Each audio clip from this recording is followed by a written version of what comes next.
Hey guys, in today's video I bring you an unbelievable and chilling story. Let's meet Sullivan Mercer, a man who died for 20 minutes, found Jesus, and came back with a shocking revelation about what's to come. What he saw on the other side will change everything you think about life, death, and the future of humanity. So, before we start, leave your like, subscribe to the channel so you don't miss any content like this, and activate the bell to receive all notifications. Now get ready for this intense and transformative journey. My name is Sullivan Mercer, but almost everyone calls me Sully.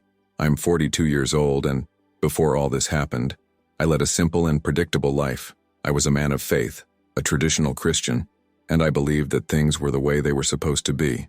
I've never been one to question much. God had a plan, the Bible was the absolute truth, and my mission in life was to follow the rules, help others whenever possible, and, in the end, be judged by God according to my actions.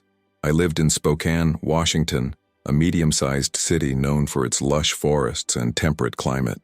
He had worked for over 15 years at Department of Juvenile Probation, helping young offenders find a better path in life.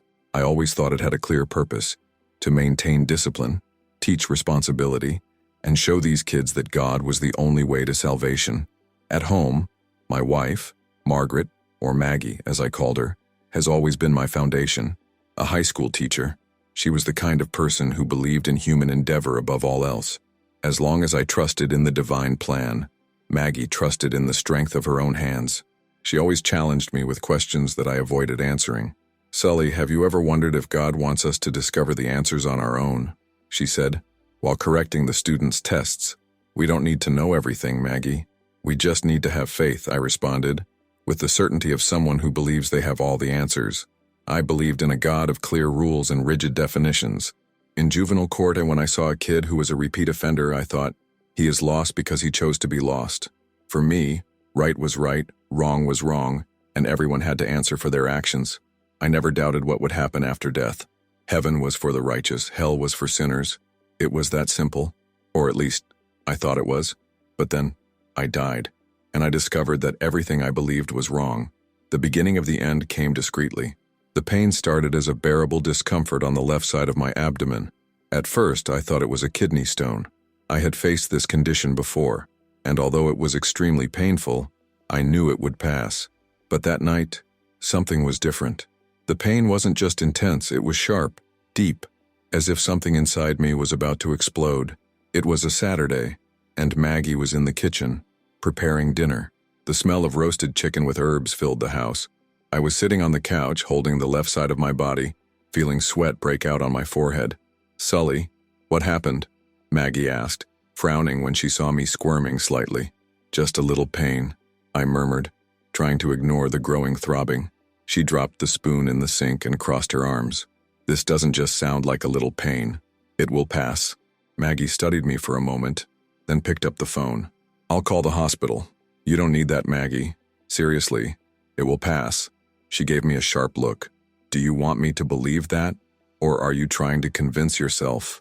I sighed, massaging the area of pain. "The truth is that I didn't want to go to the hospital. I've always been resistant to the idea of doctors and exams, thinking that you should only seek help when there really is no other way out. But that night, I was about to realize I was past that point. A short time later, Maggie practically dragged me to the Sacred Heart Medical Center. At this point, the pain was so intense that I could barely stand without support. At the hospital, the team attended to me quickly. One of the doctors, a tall, thin, gray-haired man named Dr. Elias Ford, he pressed the painful area and I let out an involuntary moan. "We need to do a CT scan immediately," he said, casting a worried look at the nurse next to him. The result was worse than I imagined. "Mr. Mercer, you have a severe kidney infection," explained Dr. Ford. "Your body isn't reacting well, and if we don't remove the affected tissue now, it could spread. We need to get him into surgery immediately." That's when I knew something was really wrong. As the nurses prepared me, I felt a chill run down my spine.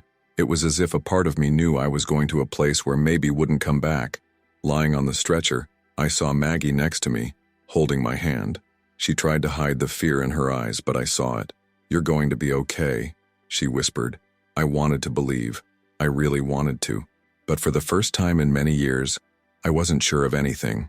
The last thing I saw was the cold lights of the operating room. Then, the world went dark. The anesthesia enveloped me like a black wave, pulling me into a silent void. I no longer felt anything. Not pain, not fear, not any sense of time. It was as if I had simply ceased to exist, but something brought me back. At first, it was just a feeling. A strange chill ran through my chest, followed by a thick darkness that seemed to move around me.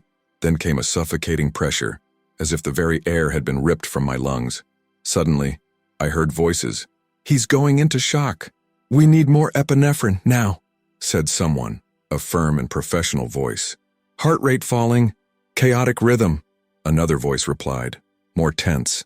I opened my eyes, but not in the way I imagined. I wasn't lying down. I was above the operating room. I could see the doctors and nurses around the table, moving quickly. The white lights of the operating room reflected off stainless steel equipment, creating a cold, distant glow. And then I saw it, my own body, motionless on the operating table. The heart monitor on the side showed a straight line. I was dead. "We are unable to stabilize." The heart stopped. The scene should have despaired me. But strangely, I felt calm. I floated gently, as if suspended on an invisible current of air. I didn't feel my weight, nor fear, nor panic. There was only peace, a peace so deep that it was impossible to describe in words. Below me, doctors were frantically trying to bring me back. I saw Dr. Elias Ford lean over my chest and inject an adrenaline shot directly into my heart. I saw nurses quickly passing equipment, sweat glistening on their foreheads. But what impacted me most was Maggie. She was outside the room, looking through the small operating room window. His face was pale, his eyes wide, red with tears. She held the cross necklace she always wore, clutching it so tightly her knuckles were white. "Please, God, please, bring him back," she whispered, even without anyone hearing her. I wanted to tell her I was okay. I wanted to touch her, say that I was still there, but it was too late. A force began to pull me up. Something invisible, irresistible, as if I were being sucked into an updraft. At the exact moment I heard one of the doctors shout, "Time of death, 3:15 p.m. I was taken. The first thing I noticed when I was pulled up was the absolute silence. All the hustle and bustle of the operating room, the doctors shouting commands, the alarms blaring, Maggie's crying, disappeared in an instant. The world has become quiet, but it wasn't an empty silence. It was a deep silence, filled with something I couldn't explain. When I looked around, I realized that was no longer limited to the hospital. I kept seeing the scene below, the doctors over my body, the tension on Dr. Elijah Ford, Maggie sobbing outside, but at the same time, it was like it was all moving away. Or maybe I was climbing. My body, which had previously felt as light as a feather, was now like a particle floating in the wind. I had no weight, no pain. I was just consciousness. And then something changed. On the horizon above me, a light appeared. She was not just light. It was something alive, pulsating, radiating a heat that I didn't feel on my skin, but rather in the very essence of my being. And as I got closer to her, a truth began to dawn within me. I was going somewhere else. It was as if an invisible veil was being lifted from my mind, revealing something that had always been there but that I had never been able to see. It wasn't a dream. It wasn't a hallucination. It was real. Did I want to fight it? Return to my body? The answer was no, because, for the first time in my life, I felt like I was going home. Then, the force pulling me increased. The light became even more intense, and, in the blink of an eye, I was sucked into her. The hospital disappeared. Maggie, the doctors, my body on the operating table. Everything was left behind, and I was thrown to the unknown. I was enveloped by the light. It wasn't just glitter, it was a presence, a living, conscious energy that passed through me like gentle waves of heat. It didn't burn. On the contrary, she was welcoming, like the hug of a mother who has been waiting for her child for a long time. At first, my human mind tried to resist. What was happening to me? Was this how people died? But as I delved deeper into that light, a certainty came over me. I wasn't dying. I was waking up. Then, in the distance, I saw something, or rather, a place. It was unlike anything I had ever imagined. The sky wasn't simply blue or gold. It vibrated, changed color like an eternal sunset, alive and pulsing. There were vast fields of luminous vegetation, lakes that shone as if they had their own sun at the bottom. The air itself seemed to whisper something indescribable, a wordless melody, but it filled my soul with peace. There was no fear. There was no trial. There was just a love so absolute that it was impossible to comprehend with the mind. But my spirit understood. I started walking, or at least that was the feeling. I moved effortlessly, as if the mere thought of moving forward made me float in the desired direction. And then, suddenly, I realized I wasn't alone. All around me, shadows began to take shape. Luminous figures, benevolent presences. I couldn't see their faces clearly, but I felt like they knew me, and I knew them too. That's when I saw the first familiar face, my grandmother. She had died when I was still a teenager. I remember his funeral, the tears I shed, the empty feeling that remained afterwards. But there, in front of me, she no longer looked like an old lady. She was radiant, rejuvenated, as if she had never experienced the pain of aging. And when her eyes met mine, she smiled. "My dear, it's good to see you again." An overwhelming emotion took over me. I wanted to cry. I wanted to ask so many things. But before I could say any words, a new presence appeared at my side. This time, it was not a familiar figure. It was something bigger. It was him. And the moment his eyes turned to me, I knew without a doubt, I was before Jesus. I was before him. But he was not as I had imagined my entire life. I grew up seeing images of Jesus, a thin man with long hair, wearing a white robe, often portrayed with a serene or suffering look. But the being before me was much more than a human form. He was pure light, a radiant presence, enveloped in a golden, white and blue glow at the same time. There was no defined face, but I could feel his expression. His eyes, or what seemed to be his eyes, were windows to something infinite. The moment his presence touched mine, I was flooded with a love so absolute, it almost tore me apart. I felt all at the same time, every mistake I made, every tear I shed, each time I chose to judge instead of understand. But I also felt that none of that mattered, because he already knew everything before I was even aware, and he loved me just the same. My first impulse was to fall to my knees. I felt like I had to prostrate myself before him, but before I could do so, a voice resonated inside me. "Stand up, Sullivan." His voice did not come through the air. It vibrated within my being. Trembling, I got up. "You were always with me." His words were like energy waves, piercing my soul. I felt an unconditional love in them, unlike anything I had ever experienced on earth. But I wasn't perfect. The words escaped my mouth before I could think. I wasn't worthy of being there. My entire life, I believed that only the holy and pure could stand before God, and I was far from being a holy man. But then, Jesus smiled. I didn't see your lips curling, but I felt the smile, as if the entire universe was smiling together. Perfection was never necessary, only love. The words hit me like a shock. I spent my life believing that the path to God required strict rules, renunciations, and harsh judgments. But there, before the very presence of the divine, there was no judgment. There was only understanding. And then, he showed me the truth. Suddenly, the space around me expanded. It was as if the sky opened up, revealing a vision that my human mind could never comprehend. I saw rivers of light flowing as if they were veins of the universe. I saw worlds I never imagined existed. I saw the invisible connections that unite every human being, every star, every creature, in a single living web of energy. Nothing is separate. His voice echoed within me, and I felt the truth of his words.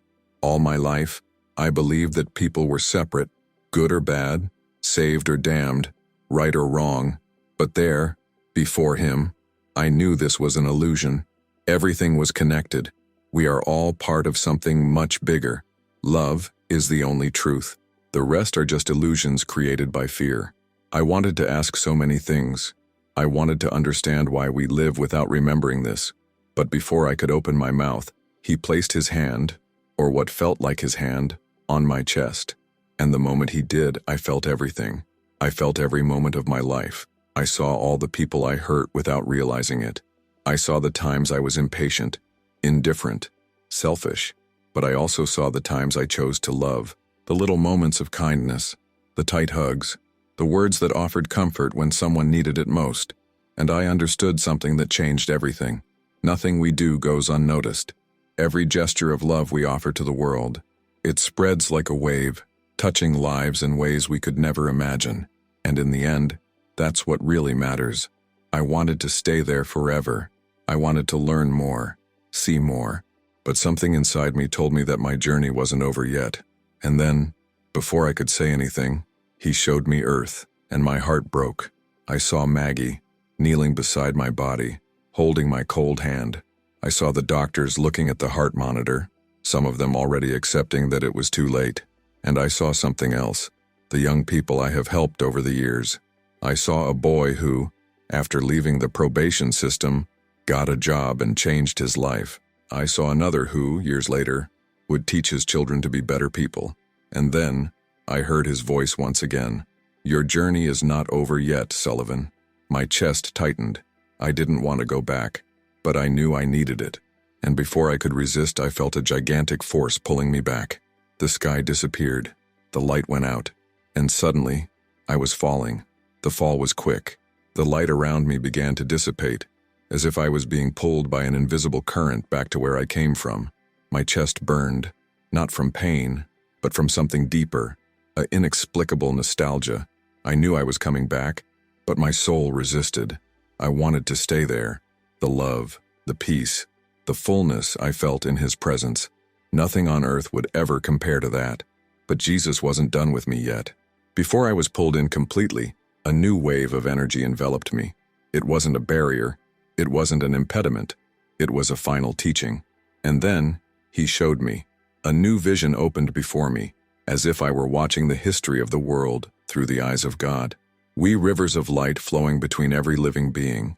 Little golden threads connected everyone and everything, from the stars in the sky to the smallest creatures on earth. These threads were made of love.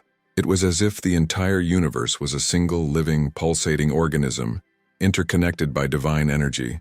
And suddenly, I understood something I had never understood before. There is no separation between us. Every thought, every action, every gesture of kindness or evil we offer, it doesn't end with ourselves. It reverberates through this invisible network, touching everything around us. Every smile we give, every word of comfort we offer. All of this shapes the universe. And the opposite is also true. Every act of hate, every judgment, every cruel word we say to someone creates cracks in this luminous network, pulling people away from each other, making them blind to the truth of love. And it was at that moment that I realized, all my life, I had misinterpreted my faith. Judgment and fear are illusions created by men. My whole life, I believed that God was a harsh judge, ready to condemn those who did not follow the right path. But there, before him, I saw that this was not true. Jesus showed me that true judgment does not come from him. It comes from ourselves. At the moment of death, each soul goes through a deep self-evaluation. There is no heavenly court with an angry God pointing out our mistakes. What happens is much more subtle and much more impactful. We relive every moment of our lives. We feel the joy we cause in others, but we also feel the pain we inflict. When we say something cruel, we review the scene and feel the pain we caused the other person. When we ignore someone who needed help, we feel the loneliness that this person carried. This, and this alone, is the true judgment, not a punishment imposed by God, but yes, a deep understanding of how we live and the impact we have had on the world. And the only question we have left is, could I have loved more? Hell is not a place. It is a state of consciousness. This was the revelation that shocked me the most. I grew up believing in a hell of flames and eternal torment, where the souls of sinners burned forever. But Jesus showed me that this idea is a man-made distortion, not divine truth. What I saw was very different. Yes, there are dark places where some souls go after death, but these places, they are not punishments from God. They are creations of the souls themselves. When someone spends their entire life spreading hatred, selfishness, and destruction, their consciousness becomes entangled in these negative energies, and upon dying, that person finds himself in a state of deep isolation, trapped within his own inner darkness. It's a place without light, without love, without connection. Not because God sent them there, but because they have strayed so far from the truth that they cannot see the light. And even these souls are not damned forever. At some point, when they're ready, when they want love again, they will be guided back to the light. No soul is lost forever. God's love is infinite, and that means that sooner or later, all souls will return to Him. This truth crushed everything I believed before, and I knew without a doubt that my mission upon returning to earth was to share this truth. The light around me began to fade, and I felt my spiritual body becoming heavier. I was being called back. But before you leave, Jesus spoke to me one last time. Sully, your life isn't over, but when you return, live what you learned here. Love shouldn't be preached, it should be lived. Your words vibrated inside me, engraved in my soul forever. I wanted to respond. I wanted to say that I would do everything differently, but before I could speak, I was pulled back. The light disappeared, the divine heat disappeared, and suddenly, I was falling back into my body, falling back to the life I thought I knew, falling into a world that, now, it would never be the same again. The fall was abrupt. I felt like I was being pulled by an irresistible force, an invisible magnet that was dragging me down. The light became more distant. The love that enveloped me began to dissolve, and the peace I felt began to give way to painful resistance. I didn't want to go back. That was my home, all my life. I thought my home was the earth, that my purpose was linked to my work, my church, my routine. But now, I saw clearly that that place of light and love was my true home. And still, I was being sent back. At first, I struggled with it. I tried to hold on to that reality. I tried to stay in the light, but it was impossible to resist the force that pulled me. And then, I heard his voice one last time. Your journey is not over yet, Sullivan. There was compassion in those words, but there was also firmness. My mission was not over. There was something I still needed to do on earth. It was at that moment that he showed me.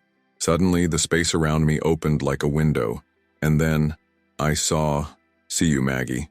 She was sitting next to my hospital bed, her head down, her shoulders shaking from crying. She held my cold hand, her face filled with despair. She didn't know, but they had already declared my death. Please, please God, give him back to me, she whispered, squeezing my arm against her chest. My heart sank. I wanted to touch her. I wanted to say that I was there, that I still existed, but she couldn't see me. Then I saw doctors in the operating room. Dr. Elias Ford looked at the heart monitor, already accepting that there was nothing more to be done. I had no pulse for 20 minutes. The acceptable time for resuscitation had already passed. They were ready to give up, but that wasn't all I needed to see. Jesus showed me something greater. He showed me the young people I had worked with over the years. We the faces of those troubled kids who went through the probation system. Some found a better way, others did not. I saw those I thought were beyond salvation, those I thought were lost causes. But now I saw them through his eyes, and for the first time, I realized the mistake I made all my life. I always saw them as numbers in a system, never as evolving souls. I thought my job was to impose discipline, but my mission was never to judge, it was to love. I still had a role to play. And then, Jesus spoke for the last time. Go and live what you learned here. It was at that moment that I knew. I had to go back. The truth crashed over me like a storm. I didn't want to go, but I knew I needed to. And the moment I accepted this truth, the fall accelerated. The light disappeared. The heat is gone. The heavenly silence was replaced by something very different. Pain. A shock went through my chest. I felt my body again. Heavy, limited, fragile. My eyes were closed, but I was back. And then the first thing I heard was the sound of a heart monitor beeping frantically. My God, he's back, someone shouted. My eyelids fluttered. The hospital light seemed brutal after the heavenly light. My lungs burned as if they had been forcibly inflated. Someone held my face. And then I saw Maggie. Her eyes were wide, tears flowing uncontrollably. She held my face with both hands, sobbing, unable to believe it. Sully, oh my God, you're back. You're back. I wanted to speak, but my throat was dry. My vision was still blurred, my mind trying to process what had just happened. Behind her, the doctors stood still, looking at me as if they had just seen a dead man rise from the operating table. And then I heard Dr. Elias Ford's voice and hoarse with shock. This is impossible. But I knew the truth. It wasn't impossible. It was a miracle. And now, I had a mission. My breathing was irregular. Each breath felt like a battle, like my lungs were trying to remember how they worked. My heart was pounding inside my chest as if someone had forcibly restarted it. But I was alive. The environment around me began to take shape. Cold, white lights, muffled voices, the smell of antiseptic and sweat. I blinked repeatedly, trying to adjust my eyes to the brightness. My body felt heavy, as if it had been dipped in lead. Then, a warm, shaky feeling took over my right hand. Maggie. She held my hand tightly, her fingers pressing into mine as if trying to make sure I wouldn't disappear again. His eyes were wide, his skin wet with tears. Sully, my God, you're back. She was sobbing, her shoulders shaking, her voice trembling between relief and shock. I wanted to talk. I wanted to tell her what I had seen, but my throat was dry. My vocal cords felt absent, as if they had shut down along with the rest of my body. Maggie touched my face with her still shaking hands, her gaze scanning every detail, as if trying to make sure I was real. So they said that you were gone. She choked on her own tears. They said there was nothing else they could do, that his heart stopped for 20 minutes. 20 minutes, Sully. 20 minutes. That information stuck in my mind like an anchor. I knew I had died. I remembered the exact moment I left my body, the hospital becoming small beneath me, the light that called me.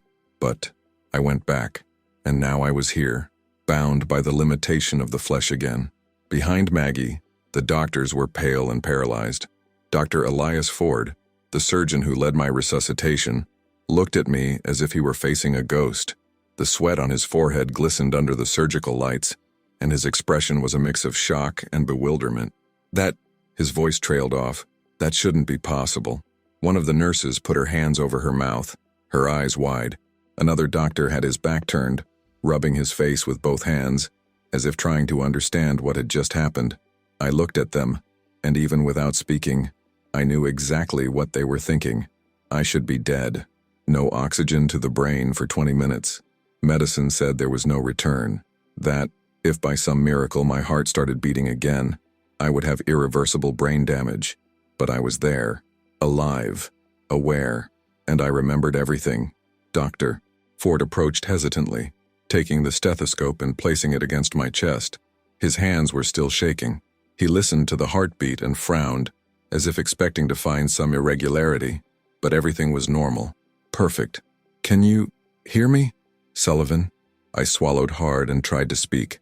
My voice was hoarse, weak. Try. Maggie sobbed in relief, bringing my hand to her face. But Dr. Ford didn't seem relieved. He looked scared. He glanced at the other doctors in the room, exchanging silent glances. Nobody knew what to say, until he finally broke the silence. What happened to you? It was a simple question, but I knew he wasn't asking about the surgery. He wanted to know how I got back. He wanted to know what I saw. I looked at Maggie. She was still crying, but now she looked at me with a mixture of confusion and hope. She wanted to know too. And it was at that moment that I realized I couldn't keep it to myself. I knew not everyone would believe it. Many would try to rationalize it, saying it was a delirium caused by a lack of oxygen. But I couldn't deny what I saw, because I've been there. I've been in the light. I saw Jesus, and he gave me a mission. I took a deep breath, my lungs burning as I took in the cold hospital air. Then, with my voice still weak, but filled with a certainty I had never felt before, I whispered, I died. Everyone held their breath, so I continued, and I saw everything. The days following my resurrection were a whirlwind. I should be dead. That was the medical truth. But there I was, alive and breathing, with no sequelae, no brain damage, no explanation. But I knew the truth. I came back because I was given a mission. The first few days in the hospital, I could barely sleep, not because of pain, but because every time I closed my eyes, the light was still there. I felt his presence with every breath, as if something inside me had expanded in an irreversible way. And it was during this period that I realized something even deeper. I was no longer the same man who walked into that hospital. Before my experience, I was a rigid, doctrine-bound Christian. I believed in a God of rules, punishment, and judgment. But now I knew that God was nothing like that. God was love, pure, unconditional, eternal. I tried to explain this to Maggie the first time we talked about my experience. She held my hand on the hospital bed, her eyes still full of worry. "Are you sure about what you saw?" His voice was cautious, as if he feared I was delirious. I squeezed her hand, my eyes fixed on hers. "Maggie, it wasn't a dream. It wasn't a delusion. I was there. I saw it. I felt it. Everything we were taught about God is incomplete." She frowned. "What do you mean by that?" I took a deep breath before responding. "Love is the only truth, Maggie. There is no eternal punishment. There is no hellfire. God doesn't judge us. We judge ourselves. All that matters is how we choose to love others. That's the only thing we take away with us after we die." She blinked a few times, confused. "That's not what we learn in church, Sully." I smiled. "I know, but it's what I learned when I was with him." My experience was not well received by everyone. Dr. Ford came to see me more than once, trying to find some scientific explanation for what happened. He asked me a series of questions about hypoxia-induced hallucinations and possible lapses in my conscience. "Sullivan, are you sure you weren't dreaming? The brain, when deprived of oxygen, can create vivid images. Perhaps you designed something based on your faith." I stared at him for a moment and then asked, "Dr. Ford, do you believe that a man can go without oxygen for 20 minutes and come back without any consequences?" He was silent, because if that's not scientifically possible, then maybe I saw exactly what I needed to see. He didn't insist after that. But the one who really shocked me was the pastor of my church. I thought he would be amazed by my experience, but when I shared my story, his reaction was harsh.